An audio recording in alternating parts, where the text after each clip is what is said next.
میں مر جاؤں گا تمہارے بغیر۔ Nimra please try to understand, مجھے سمجھنے کی کوشش کرو، اپنے والدین کو مناؤ۔ محبت میں میرا ہاتھ تھام کر میری منت سماجت کر رہا تھا۔ میں پہلے سے ہی اس کی محبت میں پور ڈوبی ہوئی تھی۔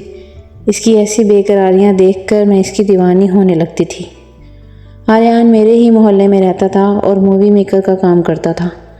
میری پہلی ملاقات بھی اس سے اپنی دوست کی شادی پر ہی ہوئی تھی، جب وہ کیمرہ مجھ پر فوکس کیے ہوئے تھا، سب لڑکیوں کو چھوڑ کر میری مووی بنا رہا تھا۔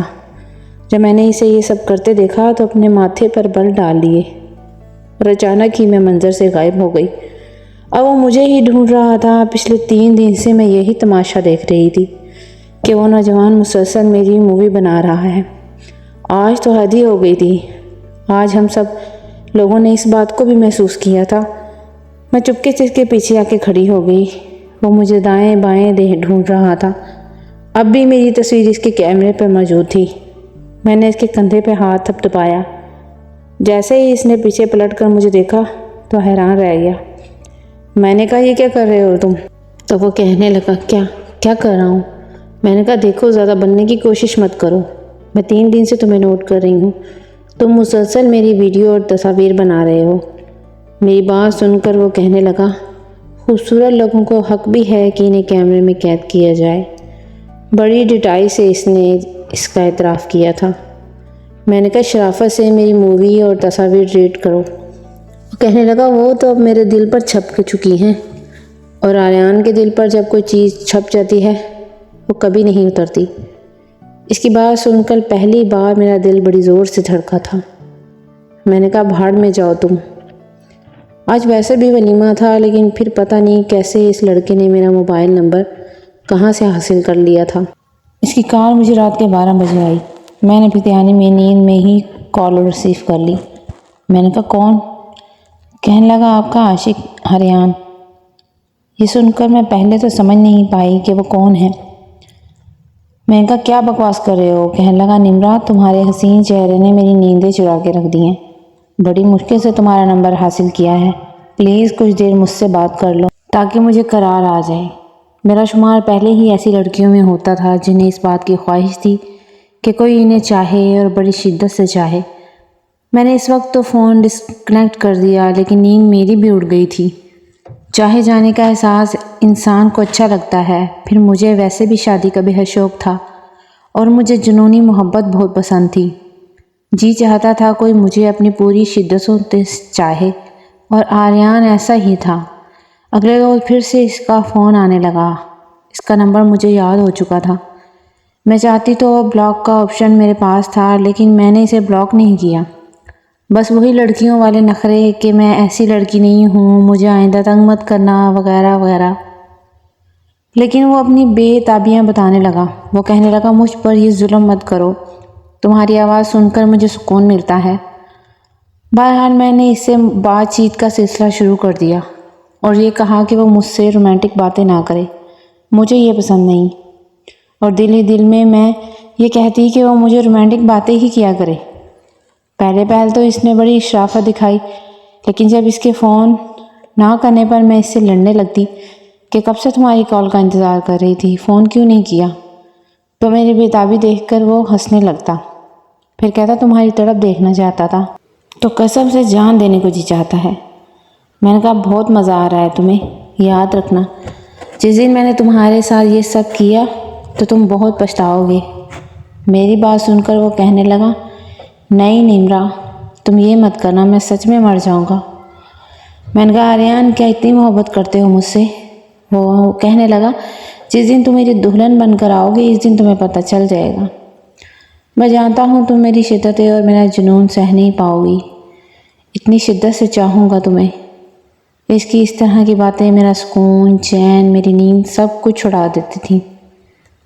جی چاہتا تھا کہ اس کی شدتوں کو دیکھوں۔ دل میں گدگدانے والے احساس شدت پکڑنے لگے تھے۔ میرے ہوش تو اس وقت اڑے جب میرے لیے چچا زاد کا رشتہ آیا۔ بظاہر تو اس وقت رشتے میں کوئی برائی نہیں تھی، لیکن میں آریان سے محبت کرنے لگی تھی۔ جب میں نے رو رو کے آریان کو یہ بات بتائی تو وہ بے حد پریشان ہوا تھا۔ وہ کہنے لگا انکار کر دو، لیکن میں جانتی تھی کہ میری بات کو کوئی اہمیت نہیں دی جائے گی۔ آریان مجھ سے ملنے کا کہہ رہا تھا اور میں بھی اس سے ملنا چاہتی تھی۔ آج جب میں اس سے ملنے گئی تو وہ آنکھوں میں آنسو لیے مجھ سے کہہ رہا تھا کہ میں مر جاؤں گا۔ میں جیسے تیسے بھی اپنے والدین کو منانے کی کوشش کروں۔ میں جب گھر واپس آئی تو میں نے اپنی والدہ سے بات کی۔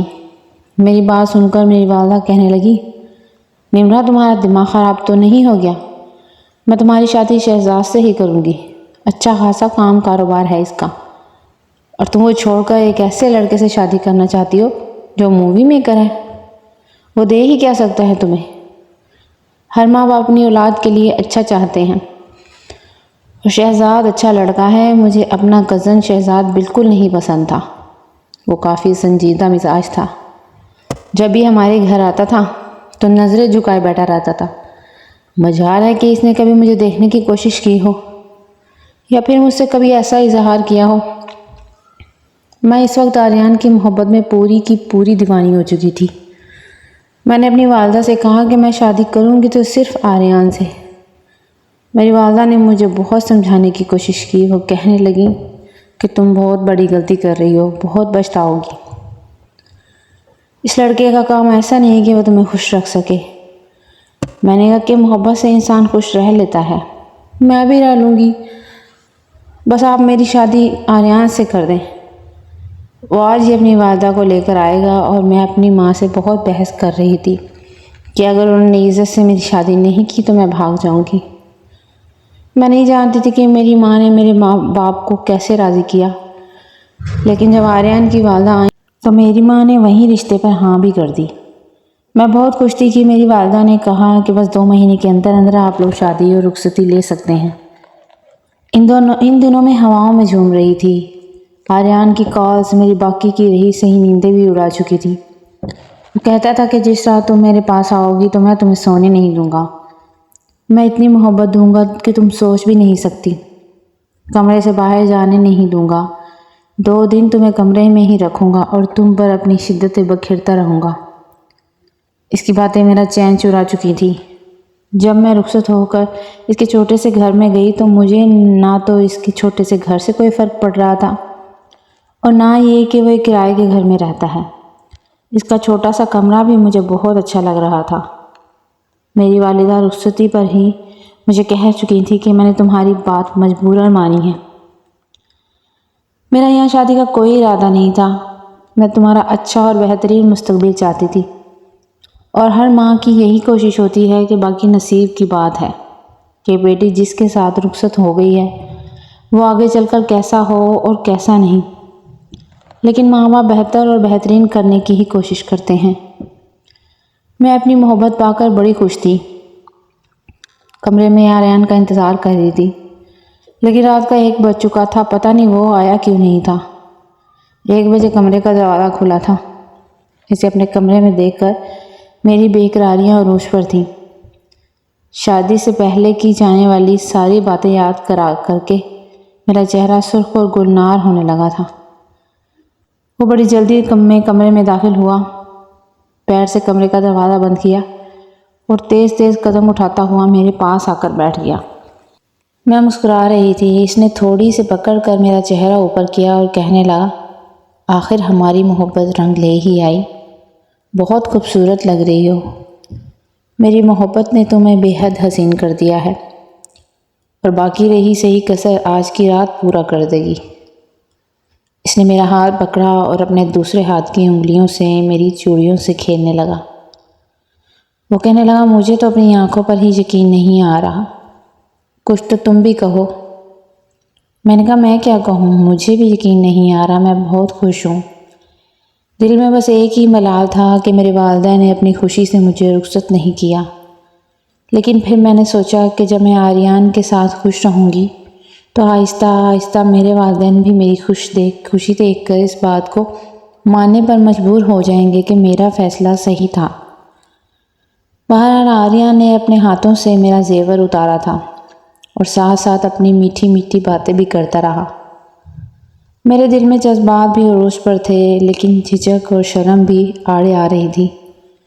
مجھے سمجھ نہیں آ رہا تھا کہ میں کیا کروں۔ آریان کے بڑھتے ہوئے جذبات اور جسارتیں مجھے بے قابو کرنے لگی تھی۔ پہلی بار جب اس کے ہونٹوں نے مجھے چھونا شروع کیا تو میری جان نکلی تھی۔ ایک کرنٹ سا لگا تھا، لیکن پھر وہ بالکل بے خود سا ہو چکا تھا۔ وہ اپنی شدتیں مجھ پر نچھاور کرنے لگا۔ اس رات تو اس نے مجھے سونے نہیں دیا تھا، لیکن میں بہت خوش تھی۔ شادی کے چند روز میرے کسی حسین خواب کی طرح گزرے تھے۔ میری ساس کا رویہ بھی میرے ساتھ ٹھیک تھا۔ وہ دونوں ماں بیٹا ہی یہاں رہتے تھے۔ ایک ہفتے تک تو میری ساس نے مجھے کسی کام کو ہاتھ نہیں لگانے دیا، لیکن پھر میں نے خود ہی کچن کا کام کرنا شروع کر دیا تھا۔ مجھے رات کا بے چینی سے انتظار ہوتا تھا۔ یہ بھی دل چاہتا تھا کہ آریان مجھے کہیں گھمانے پھرانے لے کر جائیں۔ اس رات جب وہ گھر پر آیا تو 12 بج رہے تھے۔ میں نے کہا، اتنی دیر کہاں لگا دی تم نے؟ میں کب سے انتظار کر رہی ہوں، میں نے کھانا بھی نہیں کھایا۔ وہ کہنے لگا کہ ایک شادی پر گیا تھا مووی بنانے، تم تو جانتی ہو میرے کام کی نوعیت کیا ہے، تمہیں کھانا کھا لینا چاہیے تھا۔ یہ کہتے ہوئے اس نے مجھے اپنے جوتوں کی طرف اشارہ کیا۔ میں اس کے جوتے اتارنے لگی، حالانکہ اپنے گھر میں نے کبھی یہ سب کام نہیں کیے تھے، لیکن آریان کی محبت میں کر رہی تھی۔ میں نے اس کے جوتے اور موزے اتار کر ایک طرف رکھ دیے۔ وہ کہنے لگا، میں تو پیٹ بھر کے کھانا کھا کے آیا ہوں۔ میں نے اسے نخرہ دکھاتے ہوئے کہا، آریان میں تمہاری خاطر بھوکی بیٹھی ہوں، میں کچھ نہیں جانتی، میرے ساتھ بھی کھانا کھاؤ۔ لیکن اس نے صاف انکار کر دیا۔ وہ کہنے لگا، اب مجھے بالکل بھی بھوک نہیں ہے، بلکہ بہت سخت نیند آ رہی ہے، کل بھی مجھے فنکشن پہ جانا ہے، میرا انتظار مت کرنا۔ یہ کہہ کر وہ سو چکا تھا۔ مجھے اس پر غصہ بھی آ رہا تھا۔ پھر میں نے سوچا کہ اس کے کام کی نوعیت ہی ایسی ہے، مجھے کچھ سمجھنا چاہیے۔ میں نے کھانا کھایا اور جب سونے کا وقت آیا تو تب تک وہ گہری نیند میں جا چکا تھا۔ مجھے چین نہیں تھا کہ میں اس کے بازو پہ سر رکھ کر لیٹ گئی کہ شاید وہ مجھے اپنے قریب کرے گا، اچھے سے مجھے سیراب کرنا شروع کر دے گا۔ لیکن مجھے حیرت کا جھٹکا اس وقت لگا جب اس نے بیزاری سے مجھے دیکھا۔ وہ کہنے لگا، یار پیچھے ہٹو، تم ہر روز مجھے چپکی رہتی ہو، سونے دو۔ اس نے مجھے پیچھے دھکا دیا تھا۔ میں تو سوچ بھی نہیں سکتی تھی کہ وہ میرے ساتھ ایسا بھی سلوک کر سکتا ہے۔ پھر اس نے کروٹ مخالف سمت میں لے لی اور سو گیا۔ پتہ نہیں کیوں مجھے بڑا رونا آیا تھا۔ پھر خود بخود ہی میں نے اپنے آپ کو سمجھانا شروع کر دیا کہ شاید گہری نیند میں ہے، صبح مجھ سے معذرت کر لے گا، اور صبح میں اس سے بات بھی نہیں کروں گی، اسے اپنی ناراضگی دکھاؤں گی، اور وہ بھی میری ناراضگی برداشت نہیں کر سکتا۔ صبح جب الارم کی بیل ہوئی، میں اٹھی تو میں اب بھی گہری نیند میں سو رہا تھا۔